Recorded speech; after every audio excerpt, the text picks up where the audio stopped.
It does smell really great in here. So we're continuing to make our beef and stout pie. Perfect for St. Patrick's Day. It is.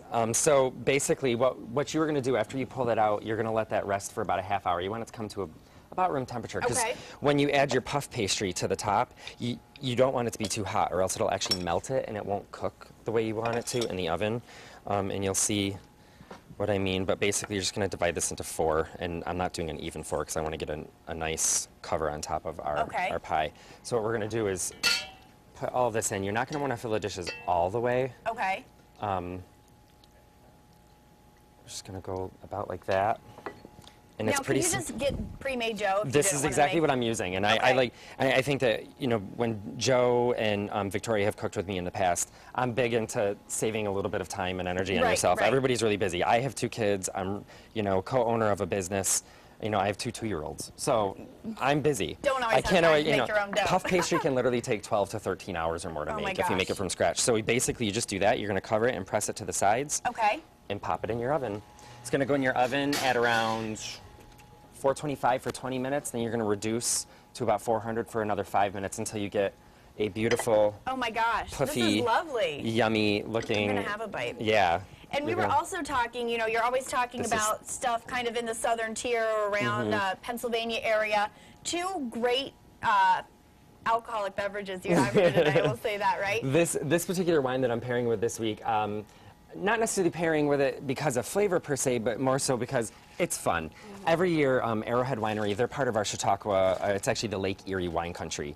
And a couple weeks ago, you guys came out and helped me do them a little favor by helping them out a little bit in promoting their wine country. But these guys are at the very southern tip. Every year they produce this wine. It's actually an apple wine, and it's made with real apple juice. And a lot of the wineries down there, when they make fruit-based wines, they use real fruit. And that's really important in the process, and it's important when you're putting it in your body, too, versus something that's been manufactured. Now, when people see it, they see this bright green thing, and they think, ooh, sour apple martini, something to that effect. It's very, very pleasant, very smooth. Unfortunately, the wine opener went missing this morning, so we're not going to be tasting that unless someone finds it really soon. I think it's a conspiracy. One time my rolling pin went gone, and there you go. But the producers didn't want me to. They wanted me to go easy on you. But folks can order this online. They can. I believe they can order that online. They can call Arrowhead. Its well supplies last every year. This thing is so hugely popular, this wine. I'm not a sweet wine person. I find this wine to be very, very pleasant and very smooth. The very first sip I ever took of it absolutely surprised me because I was expecting that sour apple thing or something very, very sweet, and it was so smooth and delicious. And then, of course, our stout, which you tried. I'm going to encourage one more sip just in case you didn't quite get it all the way.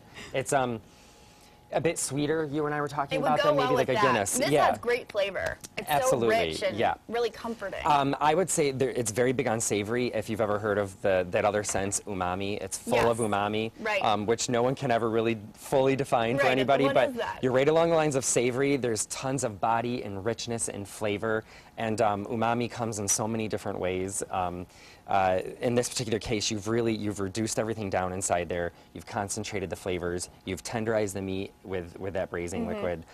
Is this going to be at the Buster Brown Brewing Company? Can folks go there and get it? Well, for this weekend, I'll end up featuring that on the menu this weekend. That's going to be great. Okay, I'm going to put you on the spot. So there's unami, right? Is that how you say it? Okay, umami, savory, sweet. Yeah, and what's the other one? There's 4, salty. Right? Salty. Salty, yeah. Okay, there we go. Okay, it's a good thing I wasn't nervous, and I actually.